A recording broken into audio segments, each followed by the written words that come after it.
Are we going to be taking questions at any point, or it's not that kind of presentation? Yes, Ayan. How do you want to do it? Do you want to take the questions towards the end of the session? I mean, if someone can keep a track of questions coming in, we can address them at the end of it. Okay, I'll keep a track of it. No problem. All right, perfect. Okay. So whenever they have, or in between also, let's say suppose you finished one segment and you want to open up, like when you want to ask them whether they have any doubts or any questions. Yeah, they can go ahead. No worries. All right.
Vidya?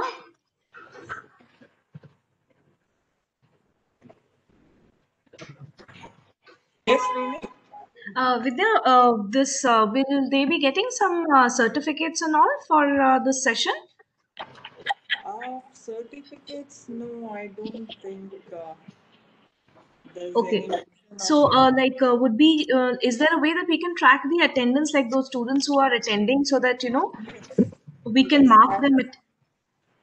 that will be done. We can share the attendance sheet with you. Yes, please, so that we can mark them attendance for those who have attended the session. Sure, we'll do that. All right. Okay.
Ayan, shall we start? We have around 30 participants now, so rest can keep joining.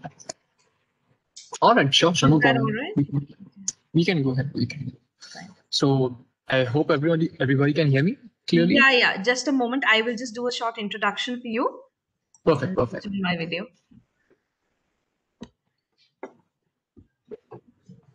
Good morning, everyone. Students, I hope you can hear me. Could you please drop a message on the chat box whether you can hear me or not?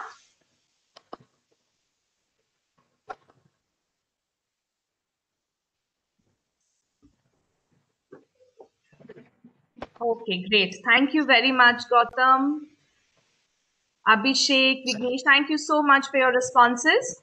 Fine. So we are all set here to begin our workshop today here, or we can call it a webinar on concept art. Now, something which we need for any kind of film production, right? Whether it is animation, whether it is VFX.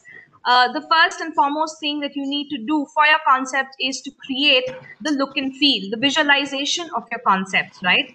And so here we have with us Mr. Ayan Chaudhary, who is an experienced concept artist with a demonstrated history of working in the animation industry for quite some time now. He is skilled in storyboarding, concept art, digital photography, and illustrations.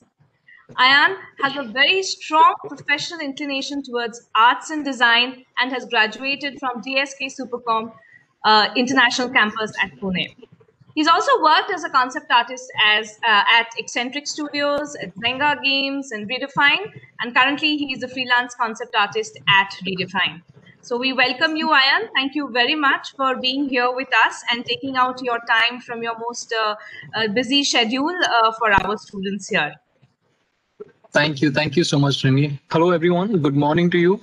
I'm super glad and super fortunate for being here at this on this Saturday morning. I know everyone's kind of in the weekend blues currently, so I really appreciate the time that you're taking out to be a part of this.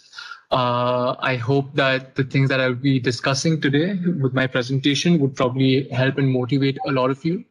I assume since all of you are mostly studying, Rini, they're mostly studying animation, right? Yes, they are all into BSc animation, sir.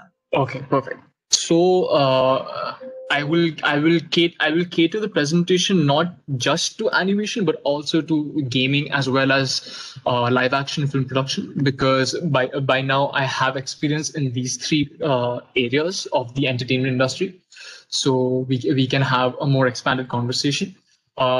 In general, my current role is I'm a freelance concept artist in the industry, so my schedule is pretty haywire mostly. So even with this presentation, I actually got a chance to work on this presentation from yesterday.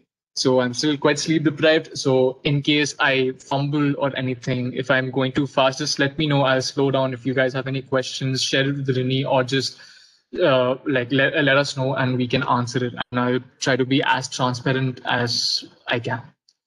So this is a presentation about concept art, a look into the world of entertainment design. Entertainment design, why? Because the work that we do in this sector of the industry is catered to projects which are for mass entertainment, which is films, video games, animation projects, virtual reality experiences. I probably won't be talking too much about virtual reality because that's something I do not have much experience in, but the other three I can have a much more open conversation about. So the stuff that you will learn about today. So we will discuss about the actual true responsibilities of a concept artist. What is the expectation that a studio or a client has from a concept artist that they've hired to help them with the project? We will discuss about that. How the role, how the concept art, the process, the workflow changes with different stages of production. And by that, I mean what aspect of concept art is utilized at the pre-production, at the production stage, and the post-production stage. We will get more in depth with it. Evolution of concept art workflow over the last few decades, and this will mostly cater towards the rise of using 3D. I've already discussed with Renee that you guys have already started learning 3D, so you have some foundation in it. So I think you'll be able to appreciate the value of knowing this tool and how it's going to help with the how is it currently helping the entire concept art workflow in the industry right now. Next is, what do you need to do to make it as a concept artist? And this is where I will be sharing a lot of thoughts and tips that I not only that I have used, I've also shared them with other people, friends of mine who've become very successful concept artists in the industry. They're all working on big gaming projects. They're working on blockbuster films. They've worked on multiple Netflix TV shows, and it's mostly going to be about a process of work, how you can inspire yourself, how you can research on things, what kind of foundational capabilities you need to have so that you can be very useful to a studio or a client for the project. Rini, were you saying something? I think I didn't hear. No, not me. It was from somewhere else, not me. Does anyone have a question? Just at this point, I just want to mention to all the students, guys, please keep yourselves on mute. We have given you the option where you can unmute yourself if you have any questions. But please mute yourselves now. Once sir is open to questions, he's going to take up the questions. And in between, if you have any questions, you can type it in the chat box and keep it. Once sir will take a break for taking up questions, we will post all those questions to sir. Okay. So request all the students, please do not unmute yourselves. Please keep yourselves muted. All right. Thank you so much. Yes, sir. Sir, you can continue, sir. All right. Perfect.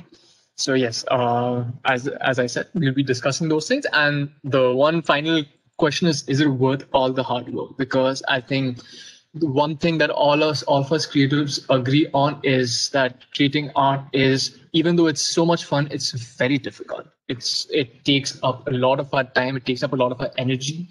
I've been working, even though professionally, I've been working at studios from at least 4 to 5 years back, but I have been working with clients ever since I started studying in college. So we all know how assignments and how small freelance assignments and how jobs do all these things require a lot of time and energy and a lot of motivation from us. So we will discuss what if you play the cards right, how rewarding that whole experience can be for you. And I will take you through that.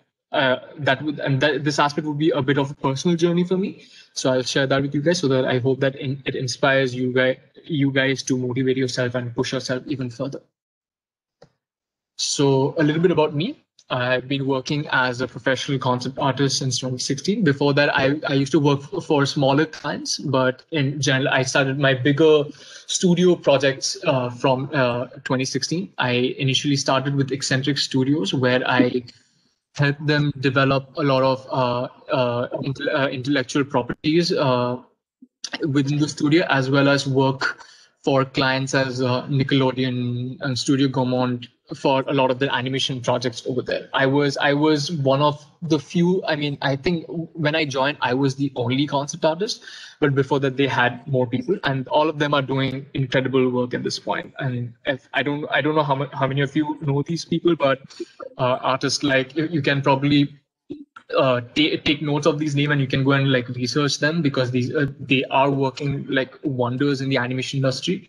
So people like Varun Nair, Varun Nair, Nair. He is working he and a bunch of other guys, they went to France to study animation further, and they're working in studios over there. They're doing incredibly good work.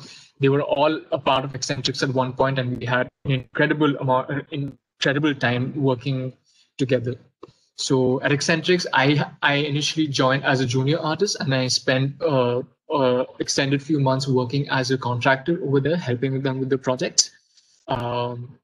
Then I wanted to transition to the gaming industry. So that's where I started building my portfolio to work in casual gaming. And Zynga Games was one of the companies that I wanted to work for. And I have spent 3 amazing years at Zynga Games since then. I actually recently resigned from there because of a different opportunity coming my way, which was working with Double Negative, which is a VFX studio, VFX house, and I'm working with them on an upcoming film project. And if you guys know anything about these studios, you might understand that the kind of projects that all these companies do are very different. Eccentrics was really focused on animation work for television. Zynga Games' focus is on stylized casual gaming experiences for mass audiences. And Double Negative has worked on major Hollywood and Bollywood films, the VFX portion of these films. So having this range of clients helps me grow myself more and more as a more full artist, a more broader sense of understanding of what this job requires. I wasn't born with incredible art skills, unfortunately. It all came as most of my friends would agree that the skills that they have to do the job or to be incredibly good artists did not come from childhood. They all of us worked super hard to achieve what we have at this point, and we are reaping we bore the fruits of it. We are working with the kind of clients that we wanted to work for a long time. People who motivated us to become artists are basically our clients at this point.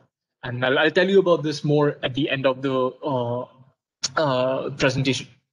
I've also been a member and a mentor of the GAFX convention. I think people local to Bangalore will be aware of GAFX, which is a part of the Abai group. They do these amazing conventions for gaming, animation, and VFX, and I was one of their mentors. And I've been conducting the digital painting and the concept art competitions over there. And it's interestingly, a lot of the people that I met there who came and took part in my competitions are actually working with me right now as freelancers. So this shows how closely connected this community is. And if you're working hard enough, you are recognized by the people in the community. It will help you a lot, because a lot of the services that we provide, if one artist is busy, then he or she cannot take up that job, they will always refer their friends first. So it's always good to have a very friendly relation and a very strongly strong, inspiring community together. It's a very small community, so if you are doing incredibly well, if you're really working hard, you will stand out like instantaneously. And yes, I have a very motivating for myself, but I also think it will be motivating for quite a lot of you as well. Motivating life coming to full circle story, which I'll share with you at the end. Okay. And this is some of my work I've done over the past few months to years.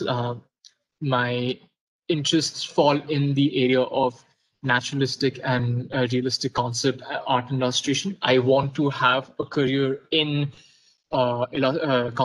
fantasy concept art and illustration. So all my energy and all my time is focused on building my skills so that I can do this work better and better. So now that you have a brief idea about the work that I do and what my work is, let's begin. So what is concept art? This is something, it's a very direct question, and this is a question that came to me when I joined my college back in 2013, and before my second year, I actually wanted to become an animator. But then from 2014, in my second year, I started focusing on understanding what concept art is because I started falling in love with drawing and painting, right? So this is a question that I had, and the first thing that I did, which was in hindsight was probably not the best idea, was I Googled concept art. Okay. And the moment you Google concept art, this is what comes up: an array of beautiful paintings. And as a young artist, you either get really excited by it, or B, get very intimidated by it, because it takes a lot of time and a lot of uh, dedication to your craft to be able to create images like this. Thankfully, at this point, if you search these keywords on Google, you'll actually end up finding the right kind of information that you need. At that point, I didn't find it. It was very hard, and these images did not serve to help me eventually, because concept art, as you can see over here, it feels like it's just a bunch of pretty amazing looking paintings, but it's so much more than that. So if you break down the word, which is basically concept and art, concept is basically an idea or a story, and art is the image or the illustration or the image that you're making. So artworks, which in the broadest sense, concept art is the artworks which you build to serve an idea or a story. This is it's a broad definition of it. But if I put it more specific, is that concept art basically serves a visual solution to problems that are addressed while creating an entertainment product, which could be a game, which could be a film, which could be an animation series, which could be a TV show, anything. So if you see here, these are images by one of my favorite artists, Andre Wallen. He worked on majority of the Star Wars franchisee projects.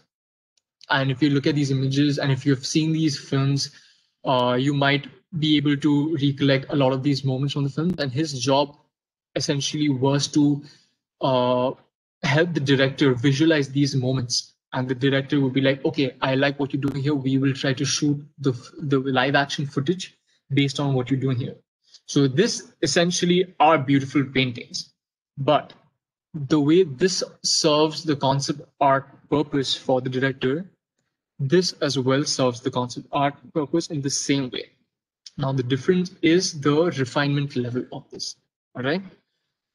On the left, as you see, the images are more realistic, way more cinematic, very, very refined, very, very grounded. It looks like they look like actual film frames that you can see. But on the right, you can see very, very humble drawings of costumes. But as we discussed on this one, artworks which serve an idea or a story, which is basically your art is supposed to communicate an idea very clearly so that the director and the team can use it.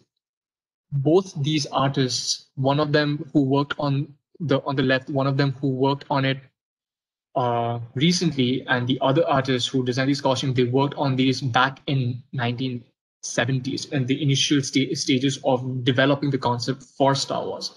But you can see, and if you follow the stories of Star Wars, you can immediately recognize a lot of the costuming that they did. So the information both of them are conveying is super clear, and that's what makes them incredibly good artists. So let's talk about the production stage. I think since you guys are also studying animation, this is something that you guys are slightly more familiar with. So I can kind of divide it up into three sections of it, which is pre-production, production, and post-production. Pre-production is essentially the stage which is mostly associated with concept art. In the animation industry, concept art is referred to as visual development, but it's basically the same thing. It's concept art. You can call it visual development, you can call it concept art. But pre-production is ideally recognized as the only stage where concept artists are required, because if we do a quick rundown of what these three stages are, pre-production is where the director, the script writers, the storyboard artists, the concept art, they sit and they iron out the world that they're trying to build. For example, if it's a Disney film about a princess, the director will discuss the story, how he wants to take the audience through this journey of this girl who's going to become a princess in this lost land with this beautiful king, and she finds this beautiful kingdom. The job of the concept artist is to figure out how that answer will, how that girl will look like, how the kingdom will look like, how the world will look like, how the people interact with each other on a daily basis, how what are the interesting elements, the magical elements in the story. All the visual problems that arises from the script and the story are going to be solved by the concept artist and the storyboarding artist. So basically, this is building. Pre-production is essentially done to create the entire movie, but in a much more affordable way. Because once production starts, that's where the actual money goes in, and it's more expensive because you have to create for a 3D animated film, for example, you have to create 3D assets. You have to animate them, you have to rig them, you have to light them, you have to render them, you have to composite these elements all together. There's a lot of work. It's quite expensive a process. Really, I think some people can't hear clearly. Is there an issue? Yeah, I'm just seeing that, but I don't know why. It's only Rajat. Others can hear. Can you just confirm? Yes, ma'am. Yeah, Yes, so ma'am. Rajat, if you cannot hear me, I'll just. I think he has to just unmute, man. So connect to internet. Click. Is it fine? Yeah. So you can carry on. Oh, perfect. Okay. So yeah, so production is where actually the main, when a film is done, the main expenditure that happens from a studio is in the production stage.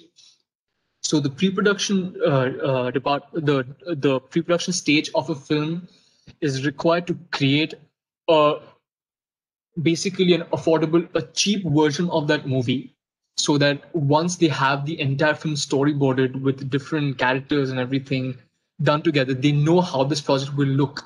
So once it goes to production, that time if they have doubts about the story not working or things are not working for them, it's time lost for them. So they have to again come back to pre-production. Again, they have to figure it out. So pre-production is basically to create the world in terms of images, and also help the production the production like the whole part the production process in a more like a smooth sailing way, where they get the information that they need to create the assets, to create all the elements that are required to put together and create the main content of the film. That's what happens in production. What happens in post-production is, in production, we create a lot of different things. And in animation studios, you have something called dailies, which is basically daily reviews. And in those reviews, artists, animators, they pitch whatever they've worked on over the entire time to the director. The director gives them notes and everything. They tell them, okay, you need to fix this. The animation on this has this kind of an issue. This is basically a full review process of the shots, and once everything is kind of done together, it's a huge heap of information that's created during the production process. In post production, we refine them. We refine them through editing, where if excess information like unnecessary shots are there which does not serve the story, you remove it. There's sound design that comes into it. Now this is very like specifically applied to these three, but then again they kind of interchange, and I'll get into that after this. So post production essentially refers to the refinement and finishing of the movie. All right. Now we can discuss how concept art actually serves a purpose in all these three cases. So in pre-production, I've taken an example of a film from Walt Disney feature animation, which is Big Hero 6. I believe a lot of you have watched it. The reason why I've picked it is because I've noticed that they like a lot of these big budget films, they release a lot of information about the making of for their projects.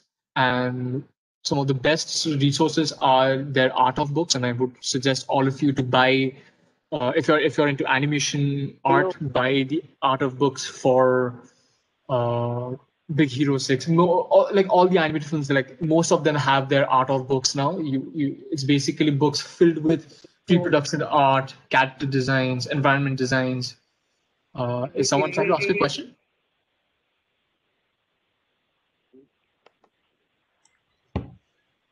Anybody had any questions?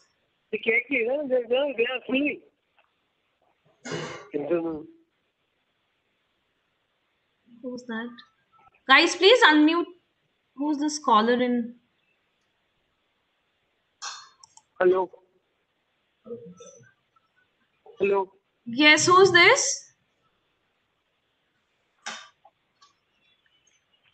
I'm Rajat. Rajat. Yes, Rajat, just unmute yourself. Just mute yourself, Rajat, please. You can Yes, hear now, ma'am. right? Just mute yourself. Why is it gone?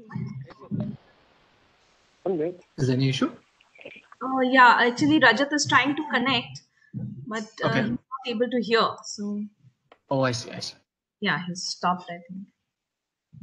I'll continue.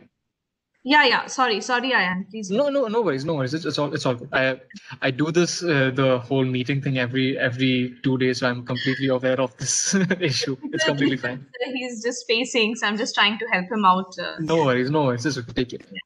Anyway, so I saw some of the questions in the chat. I'll address them at the end of the presentation. We can have a more open conversation at that point. Okay. So as I was saying, so these art of books have a lot of information. I highly recommend you guys, even though I'm not working in the animation industry right now, I'm very extremely hardcore art book lover. I constantly buy them. I constantly learn from them. You never stop learning in this industry. You have to keep on pushing yourself. You have to keep on learning more and more. It's never enough. So if you have that belief in your head, you will honestly go much farther than a lot of people. Because it's, as I said, it's a very difficult the creative process, a very difficult process. People lose motivation in the middle. They let go of it because it's too much. It's probably creating disbalance in life. But if you stick to it, if you have the passion, you have the motivation for it, you'll be doing great. So these are some of the images from that I've picked from the visual development section of this film. So I'll take you through this example of the images that you see in the pre-production stage, which I would refer to as the exploration stage. Now, exploration in the sense that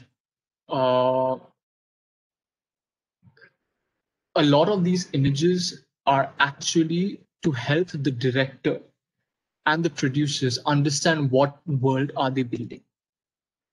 Even if a director is on a project, it doesn't mean that they have all the answers to all the questions. They need a team of people to help them visualize that world. That's where pre-production artists, concept artists come in, and they help and their skills of their understanding of of art history, of their knowledge and research about the world around them is what helps them create these images. So over here you can see the character designs of, I believe the character's name was Hiro Hamada. I don't remember exactly. So this was, I believe these were done by one of the artists, Shion Kim. I think so. I'm not too clear, but Shion Kim was the character design character art director on this project. And if you look at these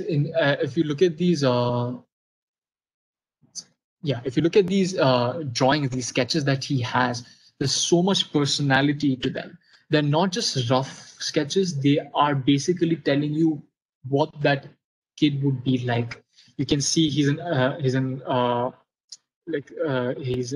kid who's hit his puberty. Maybe he has different moods that you can see. He's not super worried about being clean all the time. His hair is super messy. You get a sense of an idea about what this kid represents, and this is the highest level that you can work at, where only, I don't know how many, 1 2 3 4 8 drawings tells you exactly what this kid is all about. And you can, and to test that, you can literally relate it to the images on the post-production where you can see the final rendered images. And that's the thing that you see in the movie. But look at how similar these initial sketches of the character, the personality of this kid, was so clearly communicated that they stuck with it till the end, where you actually ended up seeing sketches, you ended up seeing the final rendered 3D, beautiful, aesthetically pleasing version of this character. Same with environments. The environments, I think, were done by Ryan Lang. Rini, I think it would be great if you could put these names in the chat as well. Ryan Lang is Ryan, Ryan Lang, Lang. So they can probably go through these names as well. And the other name, the character guy's name is Shyun Kim, SHIYOON Kim, KIM. Yeah, perfect. Ryan Lang is one of my favorite concept artists just because of the sheer versatility he has in his work. Because right now in this slide that you see, other than the top left and the top right images, all the images are designed by Ryan Lang. And I was actually very fortunate enough to meet him 2 years back when I went for a convention and I attended his presentation, and he talked about a lot of things that he was working, and he's a super inspiring guy. So you can see how that one artist was not just used in the pre-production stage, he was used in all three stages of a film production. So in pre-production, what he had to serve is figure out the world. In this case, like if you look at the designs that he made, at a moment's glance, you know that those images are about a lab, and not just any lab. It's a more technically advanced lab, but with a sinister, a more sinister take on it. Like the lighting, the environment, the foggy atmosphere with the central lighting with everything dark around it. All that stuff. It's not just random elements that he's putting in. Those are all well thought out elements to serve the idea. The way the sketches for the kid serves a certain idea, the sketches for the environment is also serving a different idea.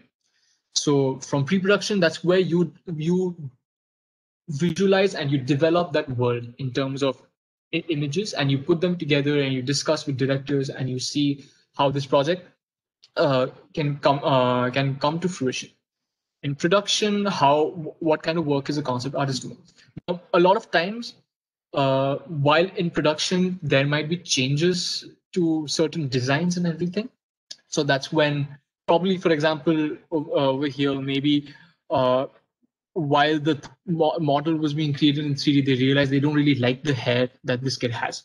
So it goes back to the character art director, and he either himself does it or he asks his fellow artists to work on certain explorations to try different ideas for the hairstyles, and then they share those images with the team, and then they have that whole discussion again, and then in production they try it out in 3D and see how it looks. But right now, the images that you're seeing over here were actually used in the film. If I don't know if you watched the film, but if you look closely, these were paintings that were used as frame paintings in their houses. Like the bottom one was in Hero's house. The top one was the kid whose dad was apparently Stanley in the film. But he had this beautiful painting which was inspired by one of the legendary comic book artists, Frank Frazetta. So Ryan actually had the responsibility to paint these images, which will be used as a final product in the main film frame. So that's where the terminology that I'm using it for is illustration. And this is where I can probably discuss about why is concept art and illustration different, because this is a very common question that I get pretty regularly. A lot of my friends get it quite regularly because it's a very confusing thing. Concept art serves a final product, while illustration is a final product. Concept art is created to serve a team who's going to build it in another medium. For example, if I take it away from the concept art view, if I put it in terms of architecture, if a group is constructing a building, they need proper dimensions, not proper drawings, draftings of that, all the dimensions, the scale of it, everything. That's the concept. You cannot use those images and call it, hey, the building's done. The building has to be made based on those things. What is illustration in that case? Illustration is basically you use that image, like for example, these images, as you see, they can be used as separate prints that you can sell to other people, or this is that final image that you see. It's not an image made to create these things in 3D again, or create in some other way. This is the image that you see. So illustration, and in post-production, what I mean by market and promotion is it's also an illustration technically, because it's also not serving another product, but it's being used as a final image. But in post-production or in the final stages, Ryan's job was to create illustrations which would be used on banners in movie theaters and stuff, because these images will attract audiences, and the more audiences are attracted, the more people will come and watch the film, the more people will pay money to watch the film, the studio makes money, everyone's happy, right? So in pre-production, you explore the world, you create tons and tons of images talking about the story moments, talking about the design intricacies. You can see how beautiful in the central image, the painting that you see at the bottom, the kid holding the cat, there's one tooth that's missing. You immediately get an idea that this kid probably is slightly mischievous. It's not like he didn't have that tooth. He probably broke it some way or something like that. Just those small ideas. These are very well thought out ideas. Just one major thing that I think everyone should know: whatever you see in a film frame, whether it be animation or whether it be live action, everything is designed, and that's what makes animation filmmaking or live action filmmaking so difficult, so consuming a process, because everything that you see in that 1280, in that 1920 by 1080, that 16:9 ratio, every element is there for a reason. There's nothing over there which is not supposed to be there. If it's not supposed to be there, it's not going to be there.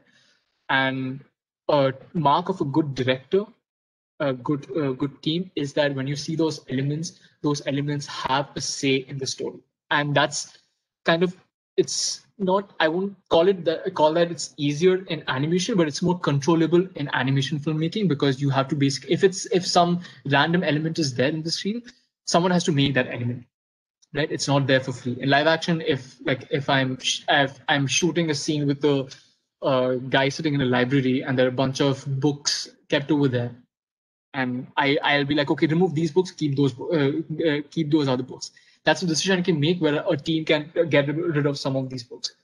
But in animation, if I had to show a guy the library full of books, I have to get artists who will be designing the library, who has to design the books, who has to understand how to compose the books in a way that it doesn't look unpleasing to the eye. So the point is, everything is planned to the very spec on the screen, and that's what the exploration, the pre-production stage figure works on. In production, they use the same artists to create these beautiful paintings that they can use in the film.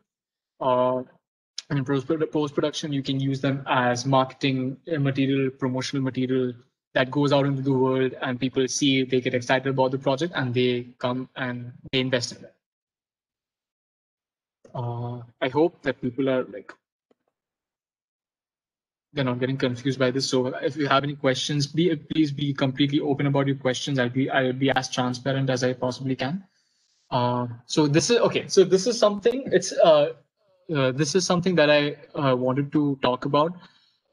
The roles, how they change in a studio. Now now I just want to clear out, this is not a very specific this is exactly the way how it works. It changes. Also, one of the things that I want to add as a disclaimer, everything that I'm saying today, they are not hard and fast rules. They are guidelines. So if I'm saying if I say that, okay, probably don't do this, doesn't mean that you cannot do that at all. You can try it. Essentially, based on a project, it might work out, it might not work out. But in general, if I'm saying like it's not gonna it's not something that we do, you can still try it out, but don't treat it as okay, I'm gonna completely steer clear from it. It's not like that. It's the art creation process is very elusive. It's you can't have strong like rules to kind of put yourself in that bracket, right? You have to be open enough to try out different things. So over here, I made a more generalized idea of how a junior concept artist, a mid-level concept artist, and a senior concept artist are expected to work in a studio. So this is where I'll probably discuss a bit about what if you have to build a portfolio for as an aspiring concept artist, what kind of work you should ideally have. So as you can see, when a studio tries to hire for a junior artist role, they essentially look for someone who can take care of the pre-production stage. But what I mean about the pre-production stage, I don't mean full-fledged paintings. They want to see how they can think. They want to see how the candidate can ideate. How good are their drawing abilities, that if a director had a rough, vague idea, this person can quickly sketch them out on a napkin, maybe, just to give an idea, because everything in this stage is about idea. It's about an idea that's going to serve the purpose for the higher purpose for the project. A mid-level concept artist and a senior level concept artist have almost a similar role, but a mid-level concept artist is essentially expected to understand whatever the junior role obviously does, but also most of the production role, where their refined skills of being able to paint and draw and ideate in a very more sophisticated manner, and also to a point where they can do the work for promotional work. And on senior level, you have to do all of it. So if you are willing, if you want to really get like jobs in the industry, I would suggest start off putting your maximum amount of your energy in the ideation, sketching, research parts of it to make sure that your portfolio shows those things. The portfolio says that I am a person who knows how to think. I'm a person who knows how to draw, and I can combine those two to create interesting ideas that will serve the team in building the projects they want to build. This is some of the work. Now, this is interesting because back when I showed some of my work, those were the stuff that I had done for myself. These are the things that I've done for my studio Zynga. I was a part of this game called Tropic Escape, which was essentially a mobile game about this tropical beach island, and you have guests coming over. You as the person who runs a hotel in this beach island, you have to serve. You have to provide a good service to your visitors. You have to do farming. It's a Farmville franchise. I don't know how many of you know about Farmville. But essentially, this is an extension of that franchisee, but in a more fun and interesting way. The reason why I want to show this is because if you can see, my responsibilities essentially were very less of full-fledged paintings and much more of research and explorations. And this is something very crucial because the full paintings, most of the time, are handled by the senior most artists. For example, when I showed those images from Star Wars Rogue One, those paintings were not done by just any concept artist. It was done by one of the senior most concept art supervisors, the art directors, Andre Wallen. Because if they're giving you that opportunity to create these cinematic, full-fledged, ironed-out images, that means they know that you have already done the initial thought process of what the designs are going to be in that frame, what kind of mood is going to be in that frame, what kind of story are we trying to tell with that frame, what kind of costuming will the people in that frame have. There are so many different things that you have to address in one image, and it's very difficult to do that unless you have experience working your skills constantly doing all these explorations. So over here, as you can see, 80% of my job was to research and explore. all the art that you see on top, they've all, fortunately, they've all gone into the game. They've all actually helped make a lot of money for the game that I was working on, just because I focused a lot of my time on letting the company know that I can, while I love doing these kind of beautiful paintings, I'm going to be also very useful as an artist who does these exploratory sketches and brings new and different ideas for the game. And 20% are full paintings, illustrations. These images were used for marketing this game on our social media platforms. So, but it's a very, very small aspect of the job requirement. So that is why I said initially, when I initially Google search concept and I saw these beautiful paintings, in hindsight, it served a different thought, because the industry is way too different compared to that. This is one of the last stages. That being said, this is more specific to the gaming part of it. I'll talk about how it's in the live action film industry in a bit. Sorry, I couldn't hear you.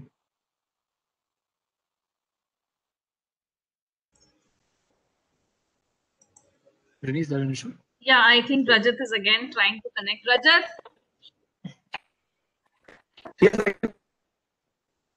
Yeah, you can hear, but you have to put yourself on mute. Yeah, you put it on mute, Rajat, so that your side sound is muted and you can hear, sir. Yeah.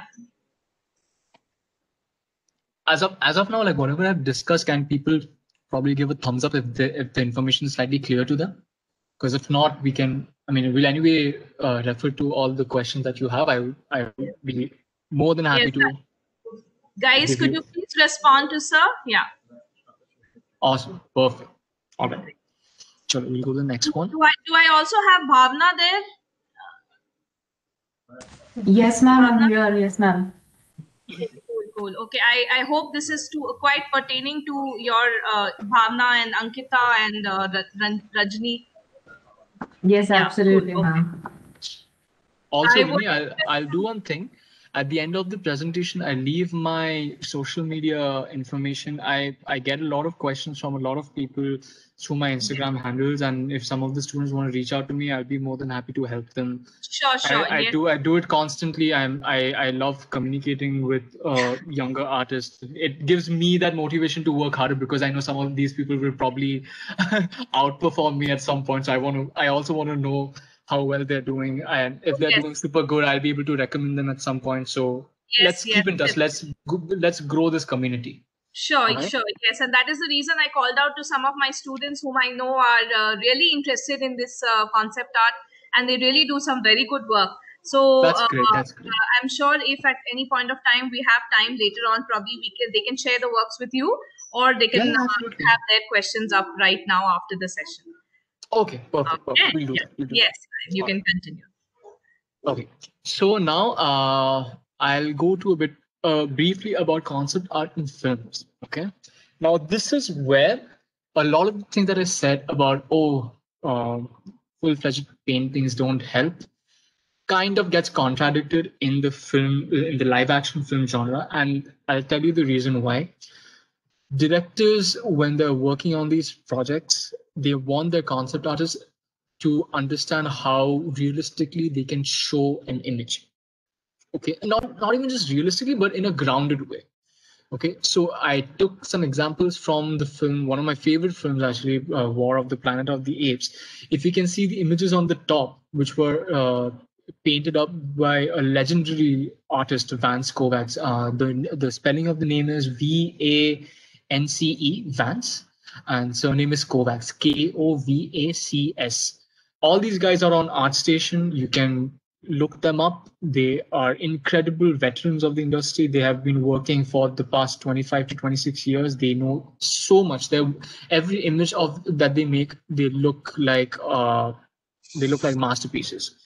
So as you can see the images on the top, they're still rough. I would say they're not as refined as the initial Star Wars images that I showed, but look how beautifully they have been translated into the film. The director put his faith in the hands of these artists, and he told them, I want you to visualize how these story moments would work. So the design aspect where the exploration and the sketches come in, that's for designing the world.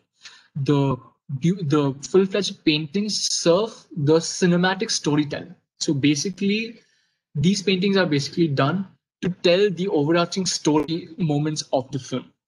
And the sketches and explorations are mostly focused on create, like for example, if you see in the top image, they have these structures built out of wooden, like these wooden shards. So the design, Vance is not designing them in this frame. He knows that this is a structure that they're going to use in the film. So he placed a whole story moment through that entire structure that was designed initially. And as you can see at the bottom, that is exactly what they tried to do. Even on the left image, you can see how beautifully they have translated the information that Vance was creating in his illustrations and translated them into the final film frames. Same thing again over here. This is more towards the designing aspect of it. You can see the top 3 images. 2 of the images on the left and right are basically painted illustrations. The right one, I actually almost got fooled that was actually not a film frame, but that's actually that's a painting.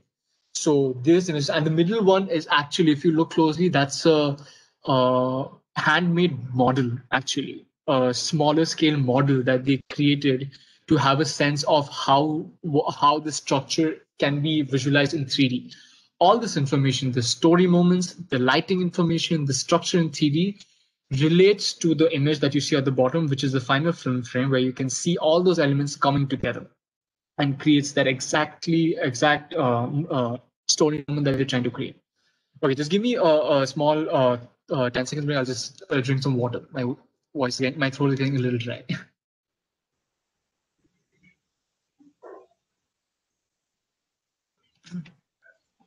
Okay. So here's where I come back to this. Okay. In your portfolios, if you're an aspiring concept artist who wants to work in film, games, television projects, and everything, I will never say that don't have these kind of images. Okay. It's good to see that you can push yourself to refine your work to a point where they look beautiful, they look aesthetically pleasing, they serve a storytelling. But here's something that's interesting about the industry. If companies who are going to hire junior artists, if they see their portfolio is only filled with digital paintings, which are like environments, beautiful environments and stuff like that, they almost 90% of the time, they are slightly concerned about whether they should hire this person or not, because this person does not have experience in the industry, right? So if your portfolio shows that you have so these beautiful paintings, but you don't have much experience, you probably have like 0 experience working in the industry, what they are thinking is basically, okay, so this person has not worked in the industry yet. The design thought that they're putting in, these images they're making, they're probably just a idea that they had and they just want to paint it out. So that doesn't really solve or serve a purpose of the project that they have. So instead of just doing painted illustrations, add a lot of this, add a lot of sketches and explorations, add a lot of research material. Okay, for example, over here, you can see these beautiful drawings and these draftings done for like architectural structures. So the portfolios that these people have, the moment a recruiting team sees these things for a gaming studio, for animation studio, they'll know that, okay, this person doesn't have much experience, but this person knows how to think. So if they bring them in, we can give them assignments where they can work on how to think, how to put your ideas quickly on paper, and probably they'll ask you to work on 30 different ideas, out of which probably 5 will get picked. And that's the nature of the industry. That's something we cannot escape. I've been doing this every single day for the past like 6 or 7 years now.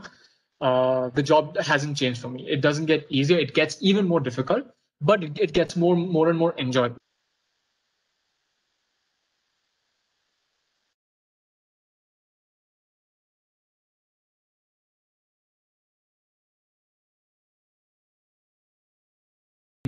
Put this, okay?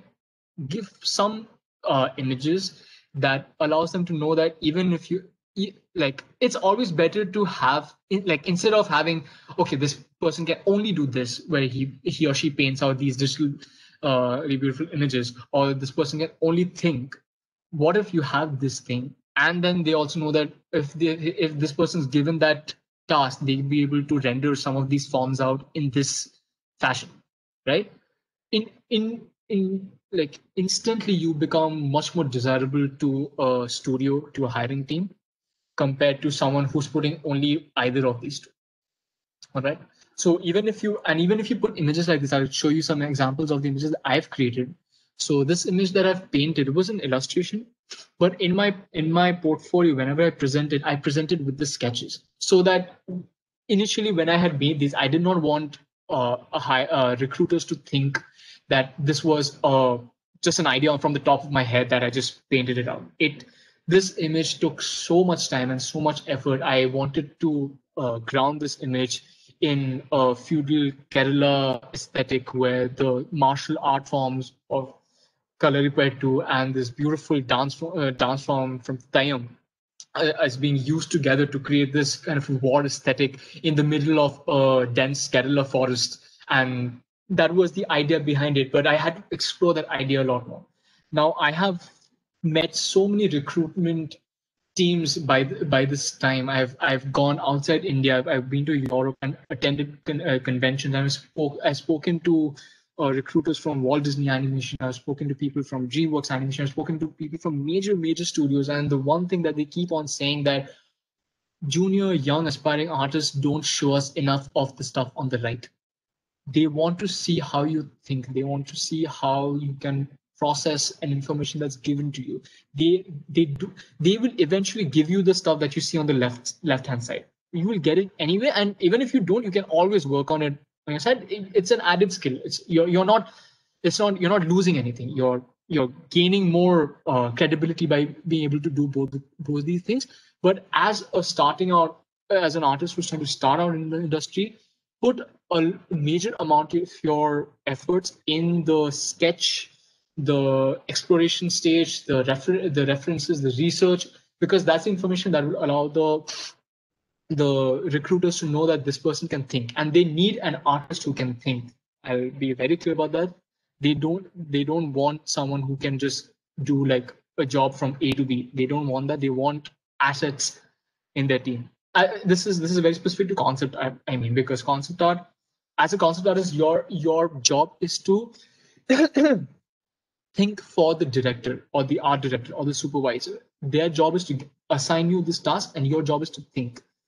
Painting is a small part of it. Drawing is a small part of it. They want to know how well your brain works, and there's nothing to worry about it. It's not like, oh, okay, if you've not been a very smart individual. I'm not a very smart individual. I've always scored very low grades back in school, but I realized that by following this process of sketching and exploring these forms, you learn what ideas don't work for you, and then you slowly get rid of those bad ideas and you start coming to the good ideas, and then one of those good ideas can become that final image. So this is one of the images. This is another one of the images that I created for an assignment. And you can see on the right side, I did these very incredibly rough sketches, but they tell you the story about what's happening in the images. And you can also see references of one of my most favorite old master artists, Alfonso Mooka. He was a Slavic painter. I used his images as a reference goal to how I want to push my images, to have that sense of scale. I definitely don't think I have been able to achieve what he achieved in even one of his paintings, but that was my goal. And you have to keep on aiming in that direction. So this is where the evolution part of it comes, which is concepting in 3D. Now, in the last few years, the concept art industry has changed a lot. if I take you through all these things, all right, all these sketches and everything, they're still very much a part of it, but even though they are quick forms of getting ideas out, they're still slow. And the industry works. I don't like saying it in this way, but the industry definitely works on money. The people who are creating these beautiful films, the producers who are creating these beautiful projects, who are helping and investing in these projects, they want to earn more money. They want to spend less money. So as a concept artist, which is the initial first stages, if you are way too expensive as an artist, you might not be super desirable as an asset to them. And what when I mean by expensive, I don't mean that you charge high. In terms of time, if you spend too much time on something, you automatically becomes a little bit undesirable to the team, because they want someone who can create more in lesser time. So that is basically, if you're hired for a week, right? If you're being paid this amount of money to work for this week, if you take time to create 3 images in a week, that's actually extremely slow. That's extremely slow. You have to be able to create 3 images per day, essentially. Don't worry, this is not an expectation from you right now. This is going to be an expectation eventually. You will grow into it. So that's where constantly drawing, sketching, getting familiar with your foundational skills will allow you to quickly understand what is the utmost necessary information that you need to put in a frame to get that done. Now, where 3D comes in is this. 3D, as a lot of you guys are using 3D at this point, it will speed up your workflow in concept. How? A lot of your essential foundational things that you have to keep in mind while sketching are already taken care in a 3D atmosphere. We'll talk about that more. So faster workflow, it helps with more grounded, more realistic and stylized art, because it gives a very strong base on which you can build on top of. Foundational aspects like perspective lighting can be more accurate. This is what is referring to basically the faster workflow, because you have a camera setup, you have lighting set up in it. All you have to do is, if you have a rough idea, you can start mocking up the scene with rough 3D blocks in a scene. If you see the image on the right, which is done by one of my favorite artists, also another artist that I've actually had the option to meet a few years back, Jama Durabia. He's a concept artist from Kazakhstan, but he has worked on insanely big projects like Star Wars, Mandalorian. He has worked on Ready Player One. He's worked on Jurassic World, like incredible marquee projects. A person who is not from US, a person who's from Tajikistan. It's incredible the feat he has achieved. Not just because he's great at his work, which he truly is. If you look at his work, you can probably put this name in the chat as well. I think some of the people, I saw someone said he's great, so I think some of the people recognize his work, which is great. I'm glad you know about this person. His work is like, if you see a lot of his sketches, I've not put anything over here, but you can go to his ArtStation profiles and you can see a lot of sketches, beautiful exploration that he does in his images. Can you give me his name, Ayan, once? Yeah, you can see it at the bottom with the image courtesy, Jama Durabia. Yeah, I got it. Yeah. So he is technically the reason why I also started involving 3D in my work. The images that you see from back then, these were all painted, but now I've started involving 3D more and more, just because I see the way it speeds up my time. So foundational aspects like perspective lighting can be more accurate. You can do more in less time, which is essentially what I was discussing about you being an affordable artist. Affordable not because you charge less money, but you can charge whatever amount that you want to charge. They will eventually pay you based on your experience, but you need to be worth that time. So if you are charging them a pretty huge amount, they need to know that you're worth being paid that amount of money. So that's 3D really helps you with that because you can do a lot more. If an art director wants 3 different explorations of the same structure, you can literally just switch the camera around your 3D interface, and you can take screenshots and then you can paint them up. You don't have to do an entirely 3D based in an image. You can use 3D as a base mockup. Then you can use photo textures. You can paint on top of that. And you can create a lot of elements. It's a creative. It's a very hands-on process. You can figure it out on your own. And aesthetically pushes the work further if used correctly. So I'll give you an example of an image that I had done recently. So as you can see at the bottom right, I wanted to create an image kind of based on inspired out of my love for Planet of the Apes. So I did these rough value sketches that you can see at the bottom. I really wanted to have this eerie, unsettling feeling of probably this mother ape which discovers the body of her lost child, her child that she was looking for a long time, and she finally found the body of this little baby ape kind of submerged in this muddy water in the midst of a very heavily dense rainforest. So that was my idea for the story. And as you see at the bottom, I already explored this. The image that you see finally is not the first idea that I had. That was probably the last or the second last idea that I had. But I had to do a bunch of explorations trying to figure out how to design them.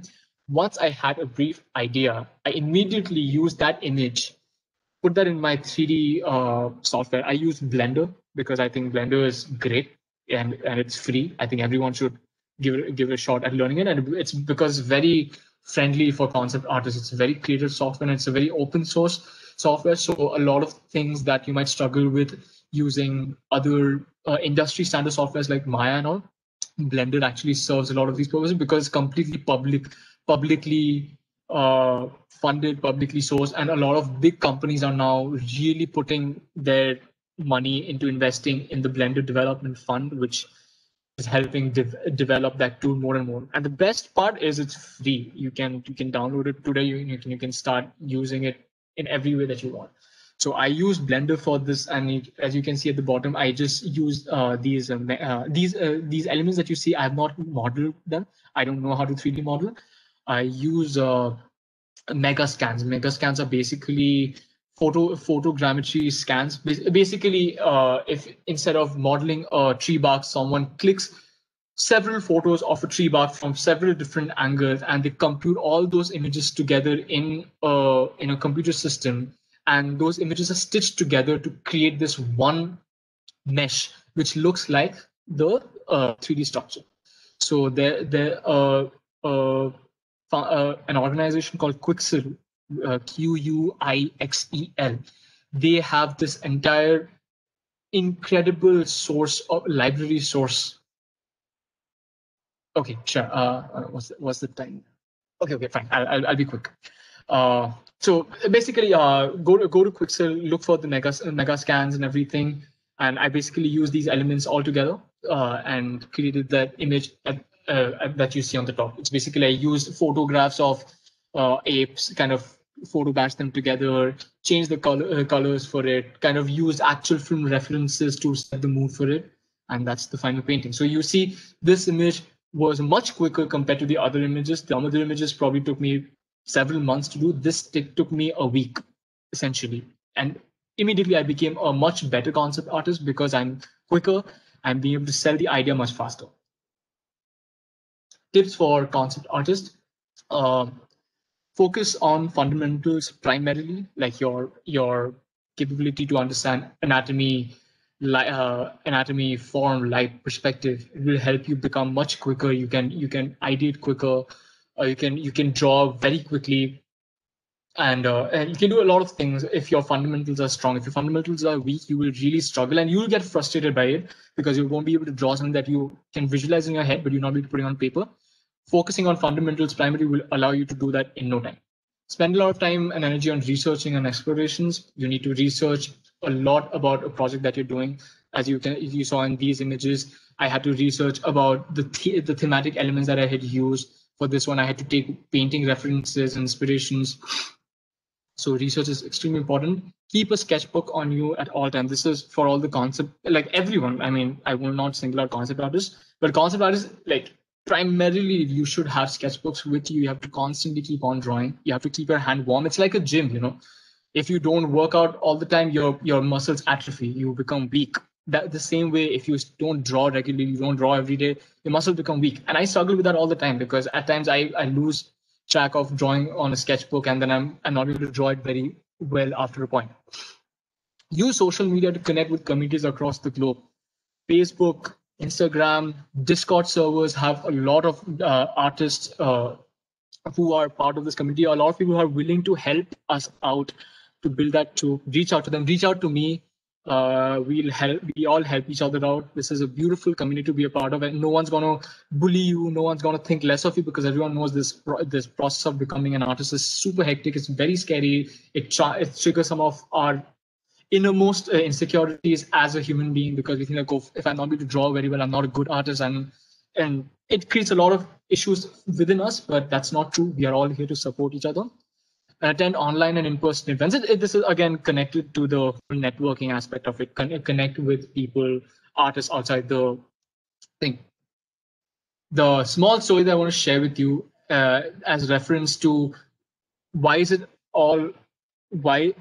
is it worth all this hard work? So this is an image from my class back in 2014, and we had a masterclass with the legendary artist. This is Mukesh Singh. I think some of you know about him. Mukesh Singh has been a veteran comic book artist for the past several years. I mean, he's worked on incredible comic book titles from Marvel, DC. He even worked on Aquaman, the film. He was one of the only Indian concept artists who was asked to design elements from that film. He was the reason why I chose to become a concept artist. And a lot of the information that I shared today was actually shared with me by him during his 2 weeks masterclass back when I was in college. And he told me specifically, don't focus on final beautiful paintings, focus on the thought and the story behind the paintings, because that is what will make you more incredibly attractive to people around in the industry. And his focus brought me from this. This was my initial work that I was doing before I was took his class, which led to work like this. So you can probably see a very clear difference between the two phases. And to top it off, why is it all worth it? I am very fortunate to say that I'm actually like the person who inspired me to become a concept artist is my current art director. I'm working with him on a major film project at this point.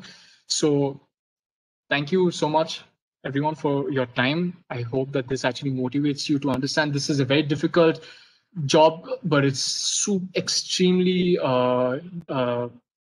rewarding if you do it in the right way. If you follow the process, if you're very dedicated, very motivated, you will grow the fruits tenfold. I promise you that. So thank you. Thank you very much, Ayan. That was indeed excellent, and I'm sure all of the students had a lot to take from here. Awesome. I'll just quickly go through the questions because we don't have much time. We'll have to wind up at 10:55. Okay. So we had a question from Raj who wanted to know that when you tell concept art is the artist who puts an idea or story together. So is it that you create the whole story or a particular scene that you create? And that's been distributed with your colleagues, and then a meeting is set up and you guys discuss on that particular art? So that is his question. Okay, yeah. So yes, the second one is the correct one. You, as a concept artist, you are assigned certain tasks to handle. For example, a character concept artist will be asked to handle the personality, the costuming of characters in the story.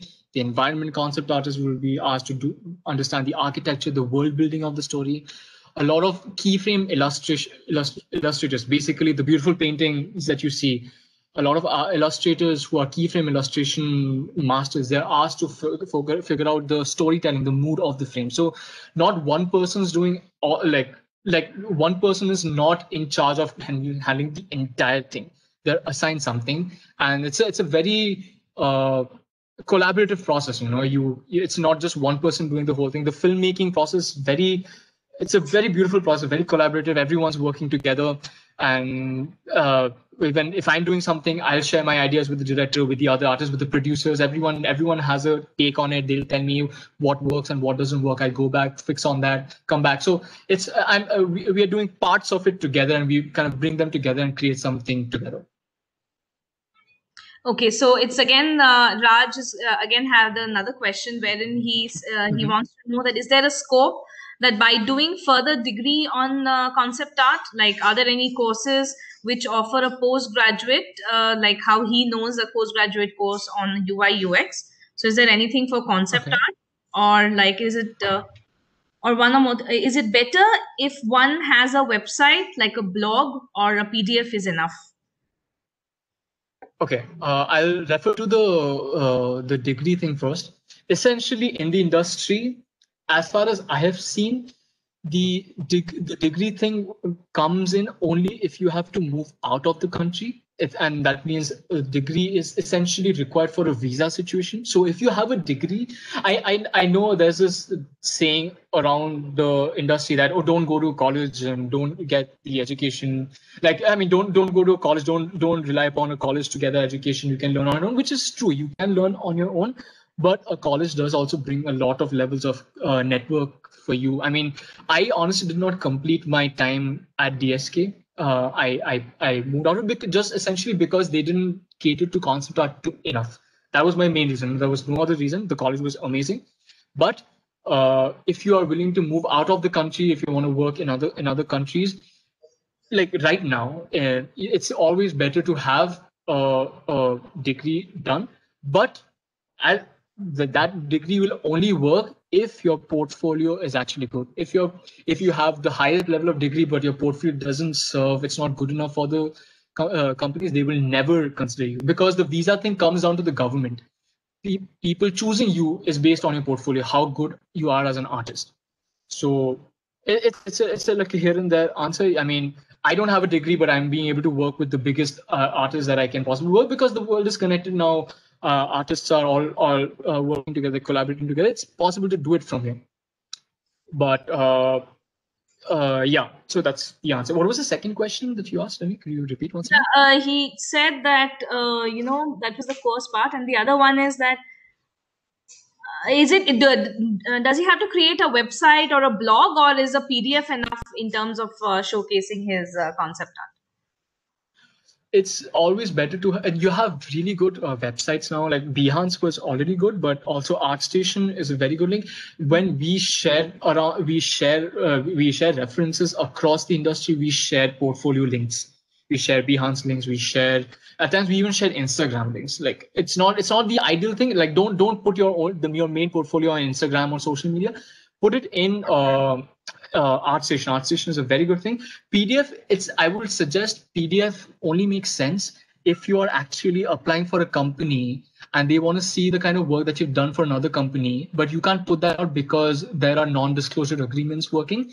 So what you can maybe do, I mean, it's not advised. I've never done it, but you can do a compilation PDF that you can send to those people so that it's not put out there, but you can still share some of the work with the artist, and they know that, okay, you're capable enough to do this thing. So that's the only place where the PDF work, but I would suggest not to do it. It can cause issues.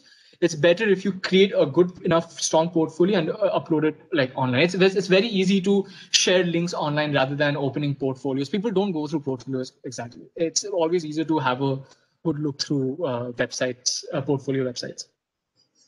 Okay, he again had another question on the slide that you had shown on an 80% of research work that you had done and a 20% of the painting, which was mostly done by senior artists. So his question is like, is it that you guys give the ideas and they are the ones who put those ideas finally into the final painting? Is that the way it works? And with that question, he has another question saying that how many years does one do just the research part, and then experience does matter? Yeah.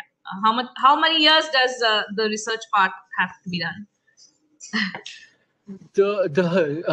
Okay, I'll answer the first part, the 80-20 thing. Okay. all the images that you saw over there were basically assigned to me. Like the expression that I did were done by me. The final painting that you see were done by me. They were, as I said in the initial one of the questions, you are assigned a task and you have to take care of it. But in the gaming industry that I work till now, most of the work that I've done is that 80% work where I have to explore and design these smaller assets which goes into the game, because this is a game that has been ongoing for a while. They're not recreating an entire project completely out of scratch. They're updating the game. That's how casual gaming works. You don't like, once the game is made, you don't end the game. You keep on updating the game. Like, players play the game, they give you feedback, they say that these things aren't working, so they update every stage. So the work is always about updating, creating like iterations, making changes. And the 20% effort goes into creating promotional art that I actually was in charge of creating. So that's how the 80-20% thing works. It's not like I'm doing something and someone else is finalizing it. It's completely on me. It also depends on the artist who's handling it. If the artist is confident enough, like I was pretty confident enough to handle both those things, so they gave it to me. Other artists were not too comfortable with, so they had to share the work around with each other. Second one, the research thing. Researching never ends. You always, every project has a separate kind of research. You cannot spend like, I mean, I don't think I understand the question very well, but I feel like it's kind of obvious that the question was probably not the right question. Based on a project that you get, you have to do the research accordingly. And the research is basically to serve the purpose that when you create these designs, you can create more original, more creative stuff out of a very well-grounded information that you have absorbed in yourself. So, for example, if you're creating a medieval palace, it's always going to help you if you research on the kind of castles that existed in those Nordic periods, and the kind of costumes that they had, kind of the military defense strategies that they had. All this information helps you cater your creativity, because creativity it's a very scary thing, because if you don't put yourself in a box, you can think in so many different ways, and it doesn't really help you in being productive. So you have to put the research helps you put yourself in perspective in a sandbox, and you can play in that sandbox then, right? So that's how you can use the research. Doesn't end. Research will keep on going, but it depends. Like it changes from project to project. It's basically that. Raj, the DSK question that you asked, he studied in DSK. DSK is a place where it's a campus located in Pune, and he studied from there. Raj. Don't look it up though, because that college doesn't exist anymore. Yes, it's sadly. Yeah. Ma'am, I have a question. Yes. Just a moment. Rajni already has posted one question. Then we'll go for your question, Sanjay. Does our style matter in our portfolio? Art style? What style meaning art style? Does our art style matter in our portfolio? As a concept artist, I won't say it really matters. But style is something that I don't think should be an intention while you're building a portfolio. The portfolio, another difference between concept and illustration, concept art does not require you to have a specific style, essentially. Okay, but they need to know that you're capable of handling a similar style project. So if you can do that anyway, that's great. In illustration, mostly people look for artists who have a specific style. For example, like if they're working on very graphic, abstract magazine covers and stuff like that. So that's where the style thing comes in. You get hired because of the style that they want. As a concept artist, I don't think they will hire you because you have a specific style, unless you're a very specific, like extremely high level concept artist who's worked for many years and has developed aesthetic for his or her work. And then that's some of those situations. As a person entering the industry, I would ask you to steer clear from developing a style. Just focus all your energy into exploring and drawing and getting to understand your own strengths and weaknesses more through the process of drawing and painting. So that way, like if you keep on doing it for the next 10, 20, 30 years, you will eventually develop a style of it. And you won't even call it a style, it's just how you paint and draw. And people, if they like it, they'll hire you for it. If they don't, they'll hire you for your ideas. I hope that answers your question, Rajni. And so that'll be it. And if somebody else had wanted to put up a question. Someone wanted to ask a question, right? Yes. So, like, sir, you mentioned like there are 7. Okay, is there an echo?